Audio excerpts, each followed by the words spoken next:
अस्सलाम वालेकुम दोस्तों, A37 ओप्पो का मसला है थर्मल लाइन का, जो बैटरी कनेक्टेड एरर बताता है चार्जिंग के अंदर। वो चार्जिंग लगा के पिन मैं आपको दिखा रहा हूँ, ये क्या बताता है ये आप ज़रा चेक करना।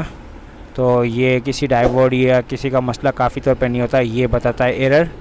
तो ये मैंने कोई डायोड वगैरह नहीं लगाना, आपको एक लाइन बतानी है। अगर आप इस तरीके से बैटरी का कनेक्शन करते हो तो बैटरी मसला बताती है। ये देखो ओके हो गया है। ये कहाँ से ओके हुआ ये भी मैं आपको चेक कराता हूँ।